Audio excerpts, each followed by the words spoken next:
एक दिन बद्रिका आश्रम में वेद व्यास जी महाराज बैठे हुए थे और उन्होंने एक चिड़िया और चिड़े को,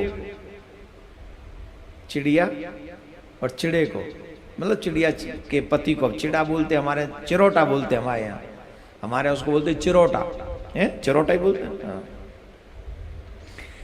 उनको देखा कि वो अपने छोटे से बच्चे से कितना प्यार कर रहे हैं। क्या कर रहे हैं वो? प्यार कर रहे हैं। कैसा प्यार कर रहे हैं? अंगेनांगानि बालस्य दर्शयन्तो मुदन्तवती चुंबतो च मुखम प्रेरणा कलम्बिको से शुभम। क्या कर रहे हैं वो?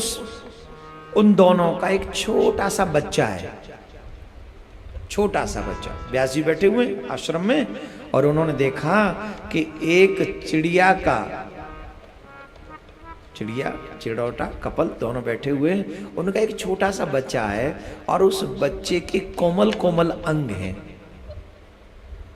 कोमल कोमल अंग हैं, और वो दोनों ही पति पत्नी मिलकर उसके अंगों को चाट रहे हैं, उसकी चोंच में चोंच डाल रहे हैं, उससे प्यार कर रहे हैं, उसके अंगों का स्पर्श कर रहे हैं। पंख रहित उस शिशु को छोड़कर ये दोनों उड़ चारा लाते हैं और उसे फिर खिलाते हैं। यही करते हैं बच्चे जब छोटे होते तो पापा सुबह उठ के चलते हैं, शाम को घर में लौटते हैं, व्यवस्था करते हैं। मम्मी दिन भर रसोई में बैठी रहती है और बेटा वहां रो रो रो रो के कह रहा है मम्मी पापा गए काम, मूर्खानंद हमको यहाँ छोड़ गए, दोनों चले गए। अब उसे पता ही नहीं है कि मम्मी तेरे जीवन का जुगाड़ कर रही है, पापा वो उधर से लाने की व्यवस्था कर रहे हैं, मालूम ही नहीं उसको, अनजान है ना। और जब वो जब शाम को पापा जी लौट कर आते हैं और माता जी जब भोजन कराकर पुत्र को देखती हैं, कितना प्यार आता है कि नहीं? आता है कि नहीं? तो यही प्यार चिड़िया भी करती है अपने बेटे से। सुबह शाम दोनों सुबह उड़ जाते हैं और दोनों उड़ के कुछ तृण लेके आते हैं, जो उनका भोजन विधा होगी, खुद भी नहीं खाते, पहले उसे खिलाते हैं और फिर खाते हैं और फिर उसकी चोंच में चोंच डालते हैं, फिर उससे लाड़ प्यार करते हैं, फिर उसे बहुत हृदय से आलिंगन करते हैं। उस शिशु की चोंच में भी चारा डाल देते हैं। अत्यंत आनंदित देने वाला वो दृश्य, फिर उसे अपने अंगों से रगड़ते हुए प्रेम पूर्वक उसके मुख को चूमते रहते हैं। वेद व्यास जी महाराज ने ये दृश्य देखा और ये दृश्य देखते ही व्यास जी के मन में आया कि मेरे तो कोई है ही नहीं।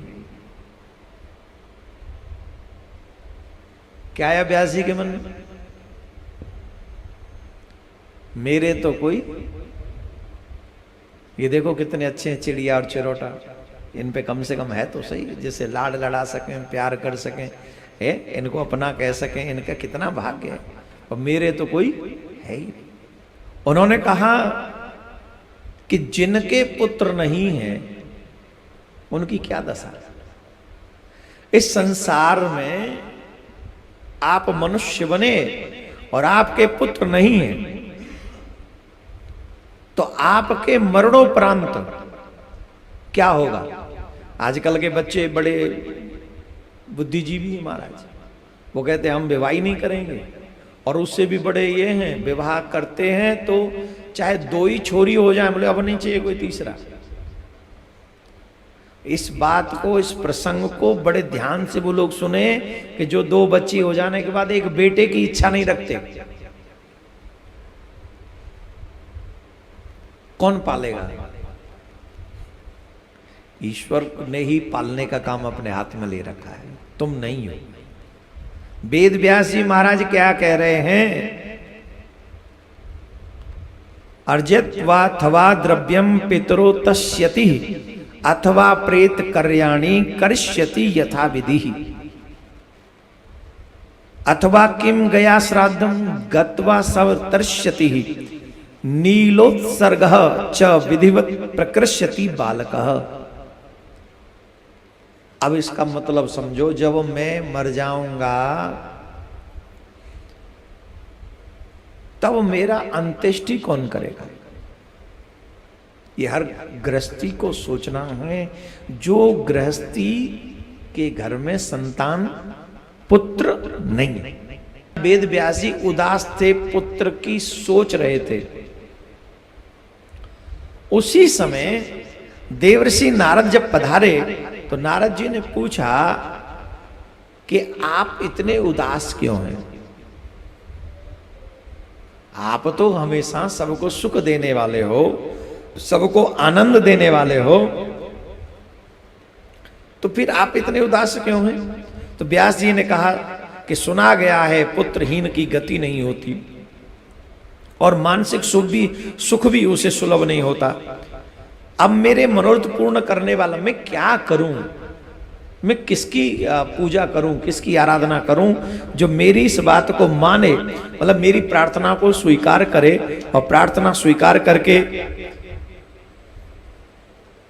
मेरी मनोवांछित इच्छा को पूर्ण करे? कौन है? मैं किसकी सेवा करूं?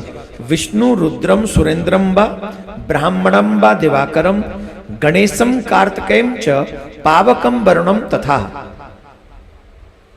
मैं विष्णु भगवान की पूजा करूं, मैं शंकर भगवान की पूजा करूं, मैं ब्रह्मा जी की पूजा करूं, मैं किसकी पूजा करूं? जिसकी पूजा करने से, जिसकी आराधना करने से वरुण की, अग्नि की, सूर्य की, जिससे मेरा ये मनोरथ जल्दी सिद्ध हो जाए। तब नारद जी महाराज ने कहा,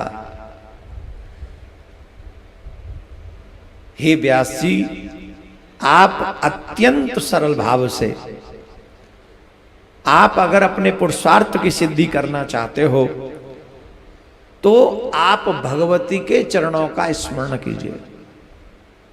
आप जब भगवती के चरणों का स्मरण करेंगे तो मां भगवती ही आपके प्रत्येक मनोरथ को सिद्ध कर देगी। बोलो राधे राधे। देखो धीरे बोल रहे हो, बात नहीं बनेगी, जोर से बोलना पड़ेगा। तो आपके प्रत्येक मनोरथ की सिद्धि देवी करेंगे। आप देवी के शरण में जाइए।